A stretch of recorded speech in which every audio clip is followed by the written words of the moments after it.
Eh bien salut à tous et à tous, on se retrouve pour cette nouvelle vidéo, donc vidéo un petit peu vlog, actualité du booster. Donc après les nouvelles pièces que j'avais reçues, j'ai pas fait forcément de vidéo montage ou quelque chose comme ça. C'est à dire que bon ben voilà. Donc au final bon bah il y a eu pas mal de nettoyage de fait au niveau du bloc moteur, de tout.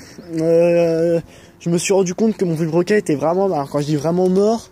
Et j'ai regardé aller un vilebrequin d'origine, j'en avais pour 60 balles je crois sur internet, et un vilebrequin renforcé comme je voulais, donc un mâle aussi renforcé, 90 ou je m'en rappelle plus. Donc bon bah j'ai laissé tomber. Bon bah voilà, donc au niveau du faisceau électrique, comme je vous ai dit, j'ai coupé les fils d'origine de l'allumage, j'ai tout refait, donc ça c'est bien. J'ai eu un problème que j'ai toujours d'ailleurs, mais bon c'est comme ça. J'avais aucun feu qui marchait, donc il n'y avait que le clignotant qui marchait, je savais que ma batterie rechargeait. Parce que quand je démarrais j'avais du 15 volts je crois qui arrivait et du 16 volts accéléré, donc c'était vraiment pas bon du tout. Et donc j'avais un fil qui était en court-circuit qui normalement ne devait pas être en court-circuit, enfin qui était qui devait être une masse, enfin un moins, et que là bah, c'était du plus. Donc enfin je sais pas après comment c'est démarré, je me rappelle plus comment ce que j'ai fait, mais j'ai tiré un fil je crois qui a repris sur le feu arrière, enfin bref voilà. Donc ça marche. Au niveau du moteur, donc je vais tout de suite vous parler après du pot, mais déjà au niveau des pièces que j'ai acheté, le kit 50 c'est vraiment un bon kit. Vraiment, hein, je pensais que ça allait être, allez, pour moi quand je le regardais d'extérieur, je pensais qu'il allait avoir les performances d'origine, vraiment d'un kit d'origine. Et j'ai comparé avec un kit presque d'origine, mais bien monté avec un bon vélo et tout, il accélère beaucoup plus vite, c'est tout. Et allez, en pointe, il a 2-3 km/h de plus, mais bon, voilà. Le carbu, petit carbu contrefaçon d'Elorto, le filtreur est pas mal. Alors ça, en fait, ce que vous voyez là, c'est un truc que j'ai fait en fait pour le starter. Donc à l'intérieur, vous avez le boisseau de starter avec son ressort. Et donc ici, c'est simple, ce que vous avez là en noir, c'est un bout de gaine avec ici un fil d'accélérateur de pocket, un câble.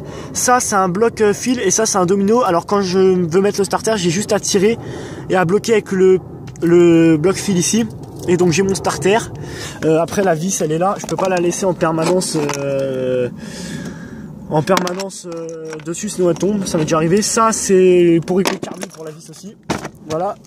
Donc maintenant parlons du pot qui est tout neuf, je viens juste de le monter là, il y a quoi, il y a 3 heures, donc ça fait 3 heures que je roule avec. Donc c'est un pot que j'ai payé 70 balles. Je trouve ça un peu cher, mais il m'en fallait un, j'en avais marre de rester bloqué. Enfin en gros même avec le kit et tout, c'était un scooter qui restait allé accélérer à fond. Je devais être allé à 50, donc forcément j'en avais marre. J'ai mis un pot, donc c'est un Yatsuni. Alors me demandez pas du tout c'est quoi la référence ni rien, je sais juste que c'est un Yatsuni. Cartouche Yatsuni, pot Yatsuni forcément. Apparemment il est homologué, je l'ai payé 70 € et apparemment il aurait que 2 ans. Il est relativement propre, la cartouche n'est pas trop encrassée.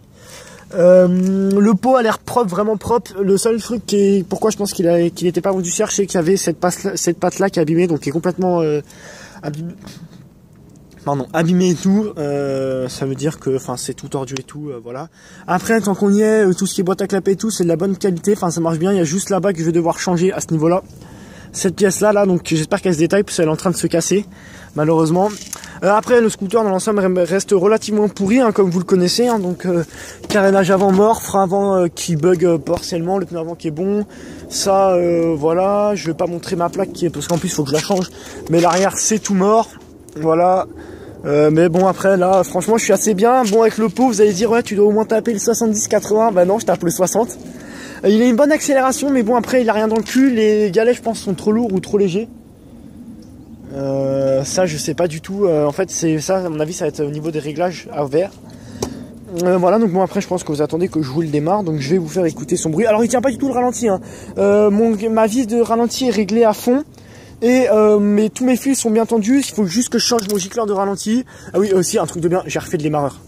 Alors attendez, parce que monsieur va encore mettre 30 ans à vouloir démarrer, donc il faut que j'accélère. Alors attendez, je vais poser le téléphone, hop.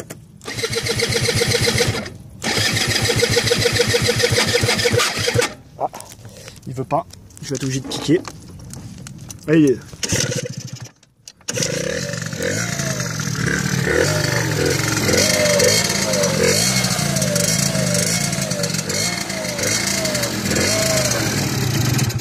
Voilà, bon, parce que là il a bien chauffé, là depuis tout à l'heure je tourne avec dans ma ville. Alors que ça soit bien clair, niveau variation il est pas du tout réglé, ma variation est morte et niveau carburation aussi. Niveau carburation, ce que j'ai fait juste, c'est que tout à l'heure j'ai été l'essayer, il fumait vraiment pas mal, alors vraiment pas, même au ralenti rien. Donc là j'ai rajouté un peu d'huile pour éviter qu'il chauffe et qu'il y ait tout ça. Mais c'est qu'il est vraiment mal réglé au niveau carbu, hein. J'ai pas de ralenti, il a tendance à avoir des trous, il est... Ouais, au niveau carbu ça reste encore à voir, mais bon malheureusement, je peux pas tout faire. Là j'ai repris le CFA plus le travail, enfin le travail j'ai déjà travaillé tout cet été, mais là j'ai repris le CFA. Donc malheureusement pour m'occuper de ça, plus des pockets, plus de la voiture, plus d'une deuxième voiture que je viens d'acheter, que je vous ferai une vidéo dessus, plus cette année j'ai mon CAP à passer, tout ça, je peux vous dire que c'est vraiment short. Mais bon, on essaye quand même, tant bien que mal. Voilà, on essaye et puis en espérant, après niveau pocket, on va en parler vite fait, j'ai des gros problèmes avec, c'est-à-dire qu'on carbu de 15, je sais pas ce qu'il a, soit c'est ma boîte à clapet, soit c'est mon carbu qui est mort. C'est-à-dire que voilà, donc sinon dans l'ensemble le moteur tourne bien. Au début je pensais à un problème d'allumage, mais bon, vu que c'était une bobine d'occasion mais que le reste était neuf, ça tournait bien avec une bougie comme vous avez pu voir sur la vidéo. Mais voilà, donc là cette semaine je vais essayer de me remonter un carbu, j'en ai deux qui traînent, dont un qui manque le robinet et les deux sont bien usés, donc je vais essayer de me remonter un carbu d'origine. J'ai une pipe mais la pipe est fendue et je vais essayer de refaire une boîte à clapet. Et je verrai bien, mais tout ce que je peux vous dire déjà, c'est que rien qu'en ayant mis un antiparasite PVL, un fil de bougie PVL, une bonne bougie NGK, et avec après des vis neuves un peu partout, des vis de meilleure qualité forcément, un faisceau électrique un petit peu mieux et tout, je peux vous dire déjà que ça watt pas mal quand même, hein. Justement là on est dans une usine industrielle de chez moi. Voilà, je suis venu l'essayer là. Bon, après la remorque que vous voyez là, ça continue sur 1 km je crois au niveau longueur, hein. Un petit peu moins, mais c'est vraiment bien. Je suis venu la tester là et quand elle roulait encore bien, parce qu'après c'est mis à bugger. Ouais, c'est après les segments sont morts, donc mais après ouais là, ouais c'est vraiment pas mal, ça roule mieux. J'ai un pote qui est exactement le même que moi, mais en toute d'origine, il a juste des durites, il a juste changé les durites, et je me rappelle plus quoi. Qu'est-ce qu'il a changé déjà? Les durites et comment? Il a supprimé le, je sais pas comment il s'est démarré, il a supprimé le rebais d'essence sur le carbu, bon bref. Et je roule, allez, 2-3 km plus vite que lui, quoi. Mais bon, voilà, moi, le booster, franchement, ça fait plaisir, là. Quand le pot, là, je cherchais un pot depuis 2-3 semaines, puis je l'ai vu, je dis, allez, hop. Voilà. Bon, cette vidéo est terminée. Moi, je vais aller m'empresser de rentrer chez moi parce que demain, je bosse. Donc, il faut forcément que je m'occupe aussi d'essayer de régler le carbu. Dans la semaine, je vais essayer de passer chez MBK chercher des gicleurs. Sachant que des gicleurs principaux, j'en ai déjà. Il me faudrait éventuellement gicleurs de ralenti, mais je sais pas c'est à combien dedans. Donc, voilà. Bon, écoutez, cette vidéo est terminée. Merci d'avoir regardé. Puis, je vous tiens au courant. Et je vais peut-être, j'ai bien dit peut-être, ça c'est pareil, je vous tiendrai au courant. Ouvrir une page Instagram ou Facebook ou Snap. C'est pas sûr. Voilà. Allez, bye tout le monde.